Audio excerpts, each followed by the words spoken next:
Halo semuanya, perkenalkan nama saya Kemas Muhammad Nabil Suardana bersama rekan saya Irsan Malik Farezi.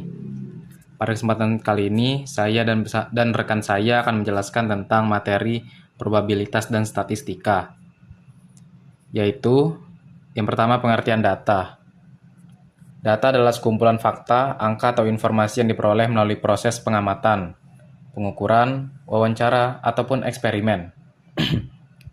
Data dapat berupa angka, kategori, simbol, ataupun deskripsi. Data inilah yang nantinya akan diolah sehingga menghasilkan informasi yang lebih bermakna. Dalam statistik, data merupakan dasar utama dalam pengambilan keputusan. Tanpa data, kita hanya menebak-nebak. Misalnya, saat kita ingin mengetahui rata-rata tinggi badan mahasiswa dalam satu kelas, kita perlu mengumpulkan datanya terlebih dahulu. Setelah datanya terkumpul, barulah kita dapat melakukan analisis. Kedua, pengertian variabel. Selanjutnya, kita masuk ke pengertian variabel. Variabel adalah karakteristik atau sifat dari objek penelitian yang dapat berubah-ubah atau dapat diukur. Variabel menjadi elemen penting karena dari sinilah data dikumpulkan.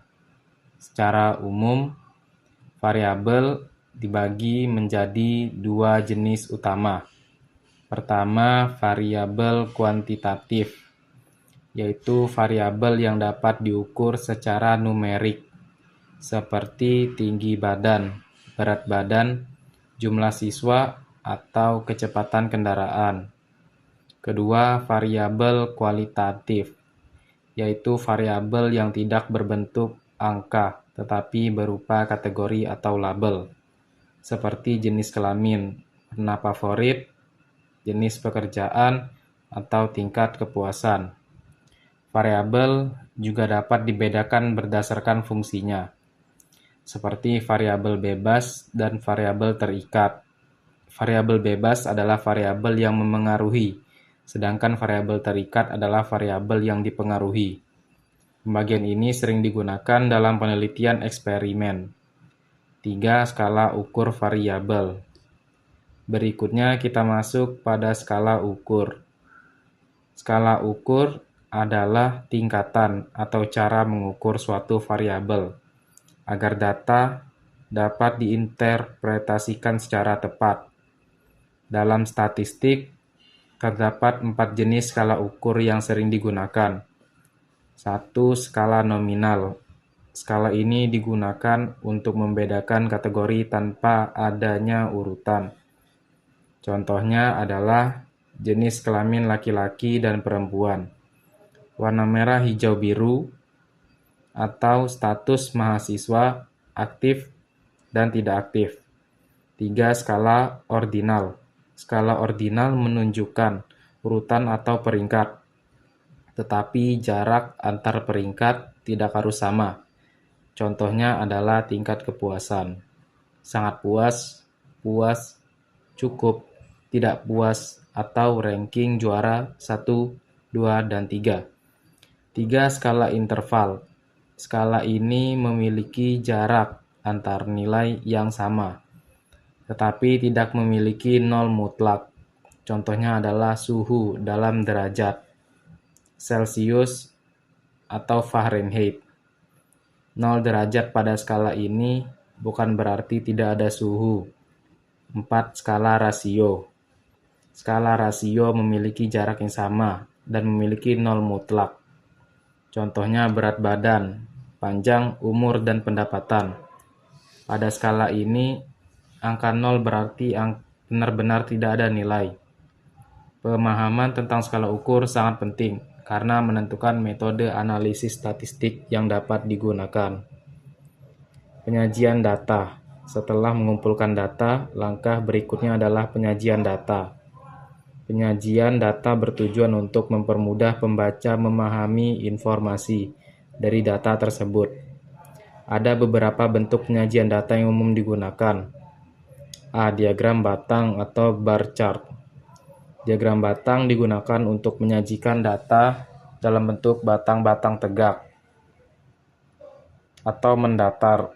Diagram ini cocok untuk data kategori atau data diskrit. Misalnya, jumlah siswa berdasarkan jurusan atau frekuensi warna favorit dalam sebuah survei.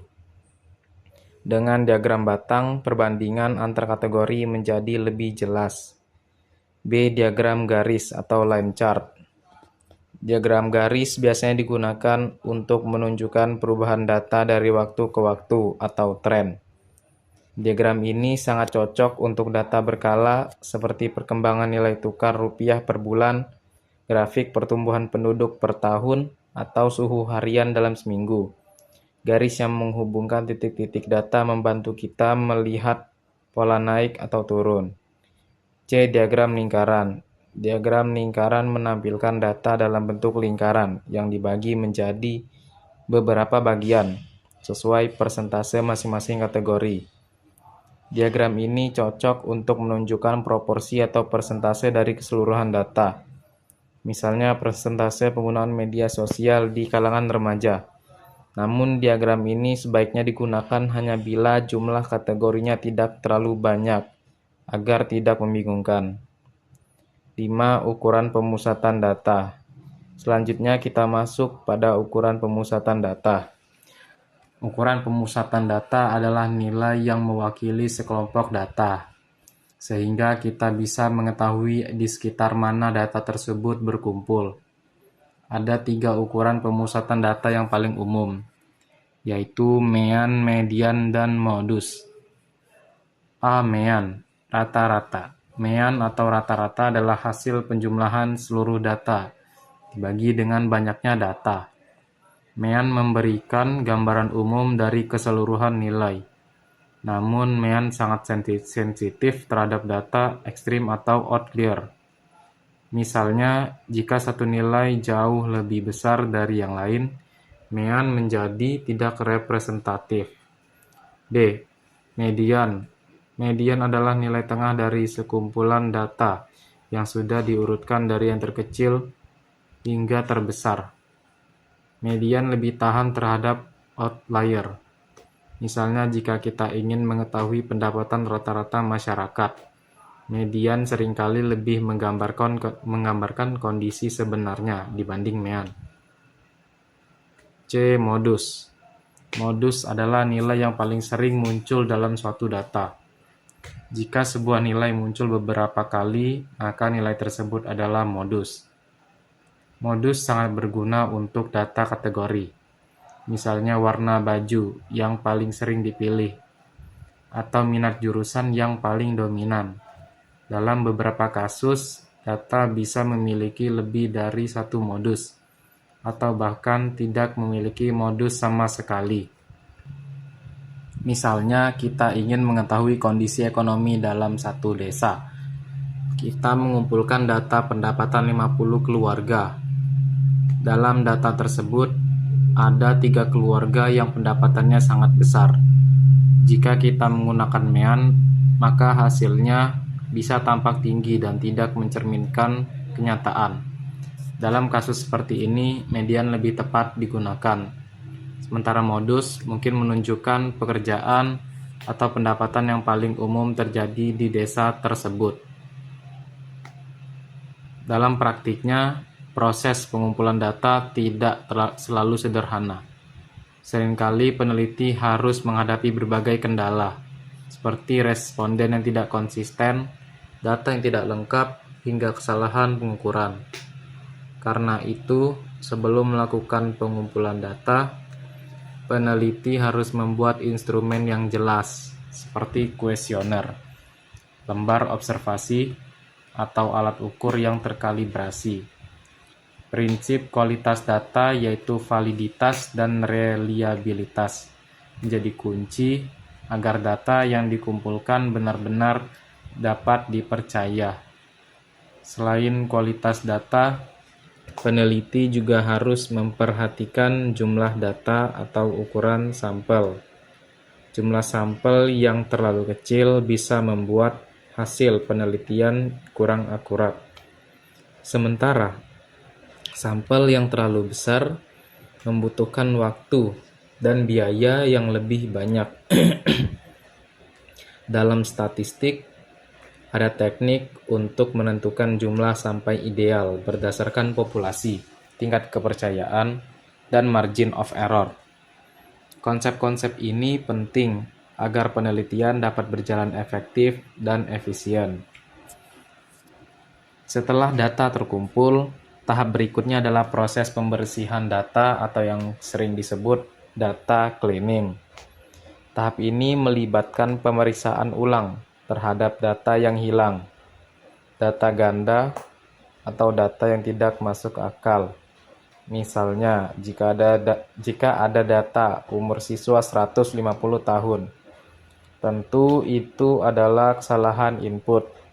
Data cleaning sangat penting karena kesalahan sekecil apapun dapat menghasilkan kesimpulan yang keliru.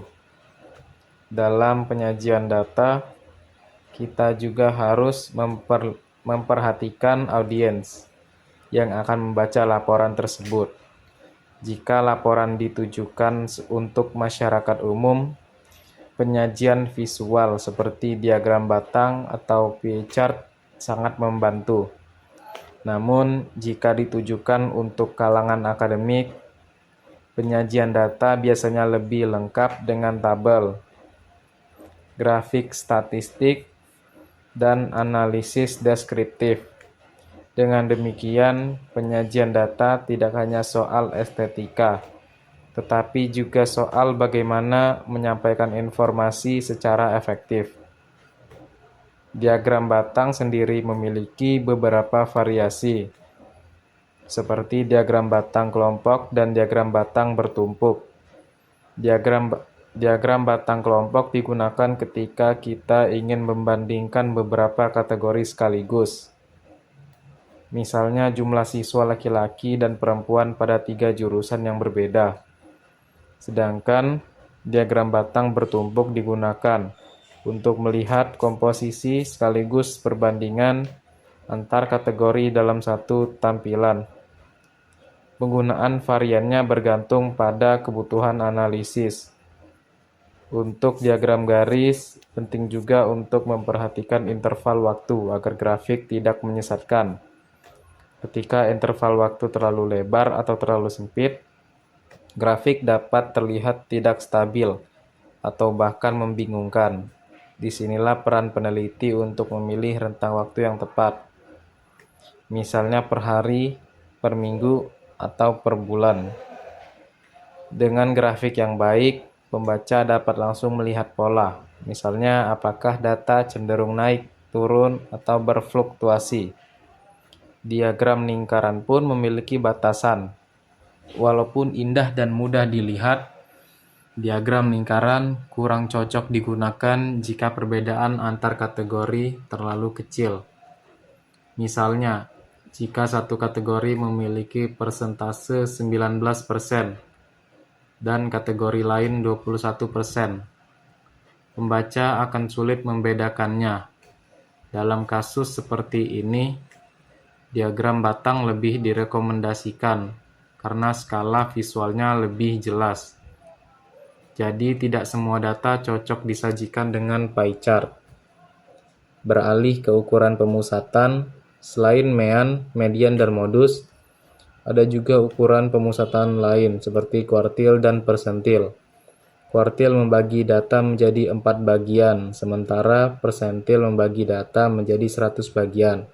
Konsep ini banyak digunakan dalam dunia pendidikan dan psikologi. Misalnya jika seseorang memiliki nilai matematika di persentil 80, artinya dia berada di atas 80% siswa lainnya. Ini membantu pemetaan kemampuan secara lebih detail. Sekian pemaparan dari kami. Saya lanjutkan ke Irsan Malik Fahrezi. Dalam statistika dan matematika, yaitu peluang.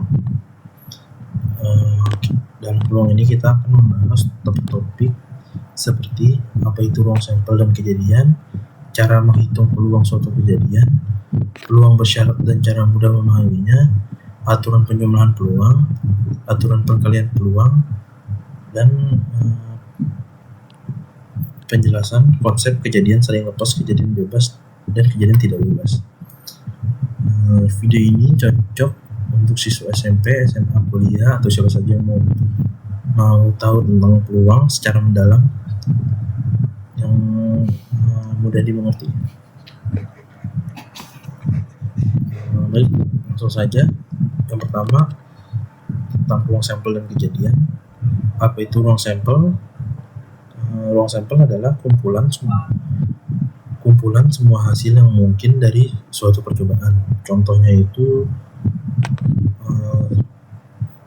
waktu kita melempar dadu.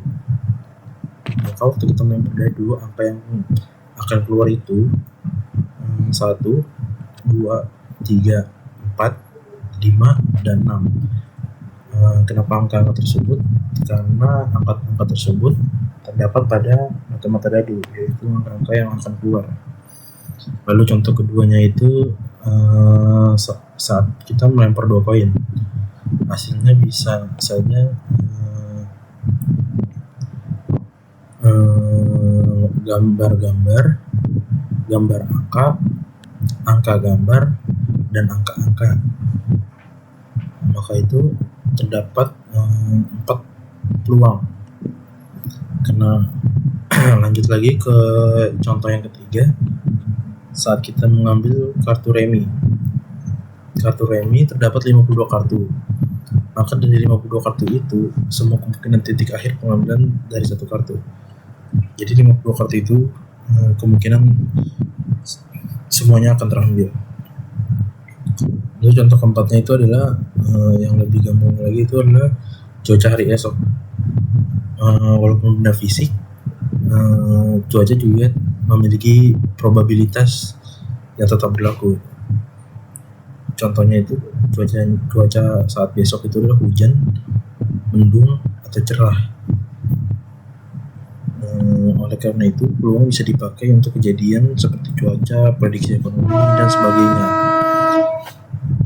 Lalu kalau apa itu kejadian atau event adalah bagian dari ruang sampel yang kita fokuskan. Contohnya itu kita analisis dadu. Contoh kejadiannya kita fokuskan dadu jika muncul angka genap, maka angka yang keluar itu adalah 2, 4, dan 6.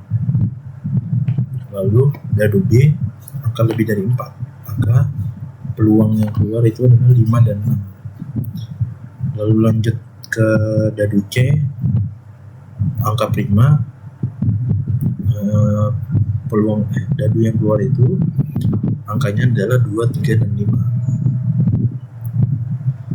Kejadian satu bisa anggota, bisa banyak.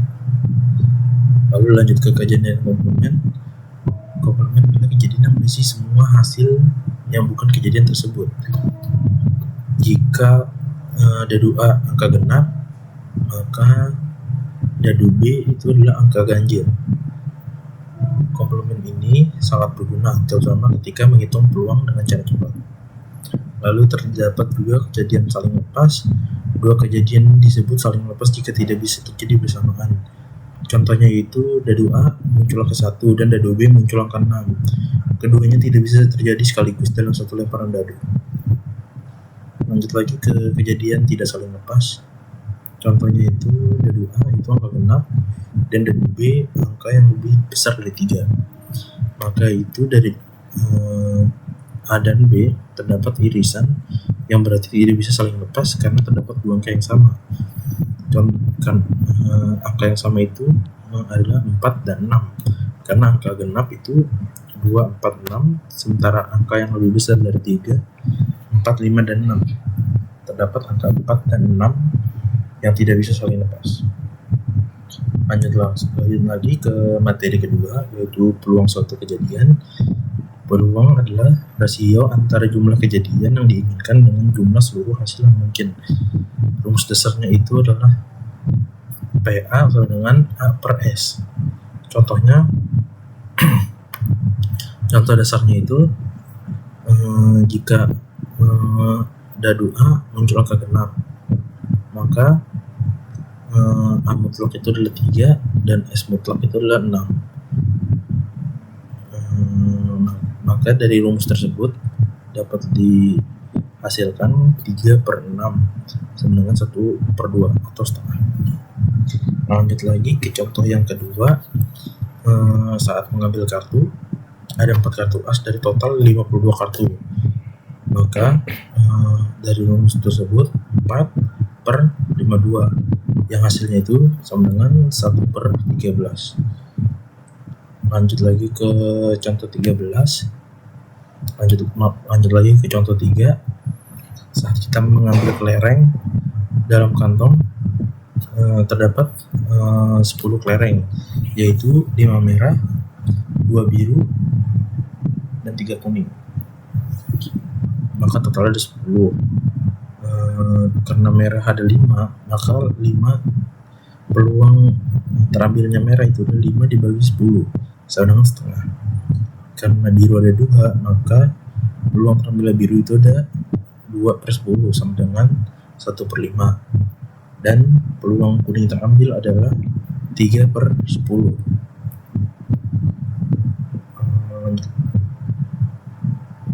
Berikut lagi, misal peluang hujan 0,3, maka peluang tidak hujan.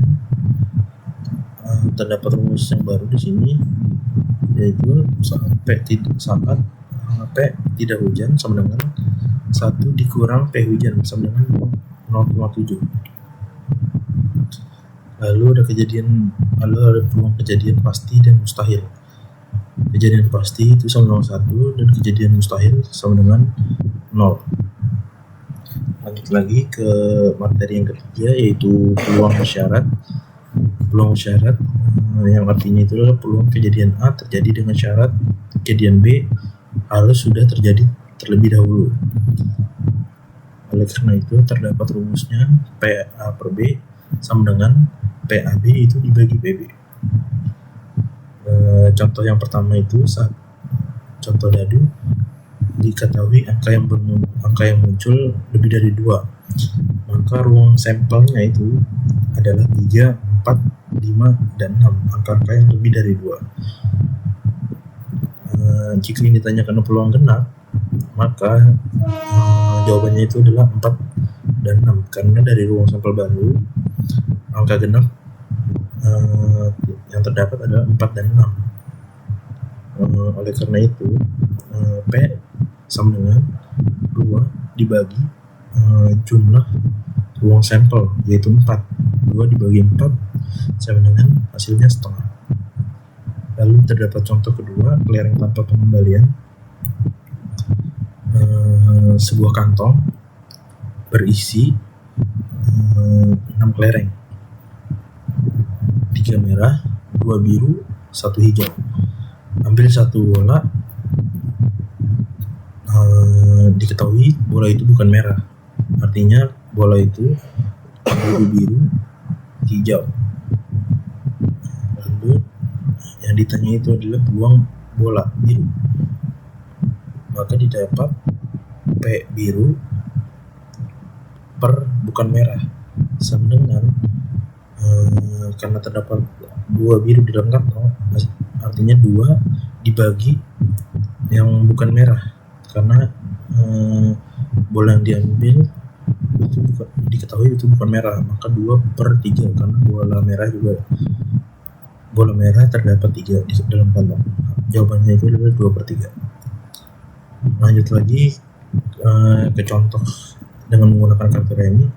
Saat kita tahu yang terambil kartu warna hitam, berapa peluang kartu sekop? Jawabannya itu adalah karena total kartu hitam dalam kartu remi ada 26 dan total kartu hitam yang sekop dalam kartu remi ada 13, artinya 13 dibagi 26 yang hasilnya sama dengan setengah. Lalu lanjut ke materi terakhir tentang aturan penjumlahan peluang.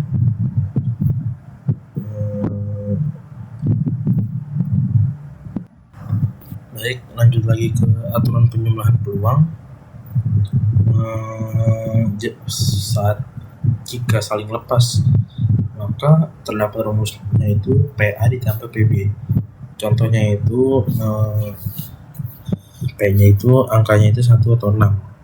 Maka dari rumus didapatkan hasil 1/6 ditambah 1/6 sama dengan 2/6.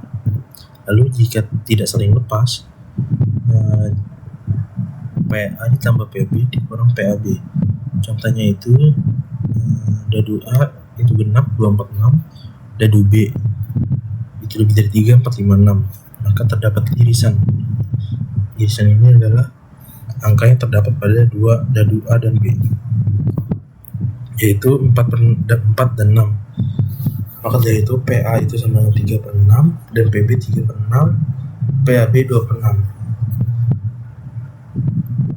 sama dengan 3/6 ditambah 3/6 dikurang 2/6 yang hasilnya 4/6. Lalu kalau aturan perkalian peluang digunakan ketika mencari peluang dua kejadian terjadi bersamaan. Contohnya itu saat kejadian bebas, melempar 2 koin, maka yang akan muncul itu setengah.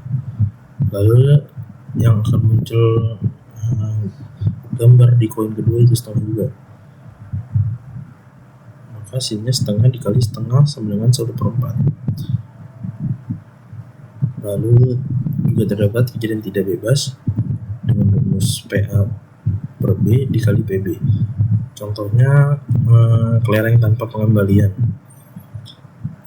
Terdapat kantong yang berisi 10 bola kelereng, 4 merah, 3 hijau, dan 3 biru. Ambil 2 bola tanpa pengembalian. Jika dua-duanya merah, peluang merah pertama 4/10. Setelah merah keluar, merah tersisa 3 dan totalnya 9. Peluang merah kedua 3/9 sama dengan 1/3.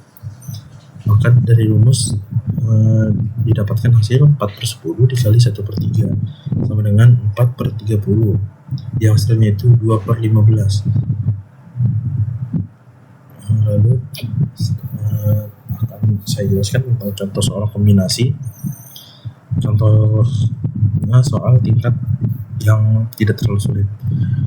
Jika dadu dilempar 2 kali, berapa peluang jumlah kedua dadu yang sama dengan 7?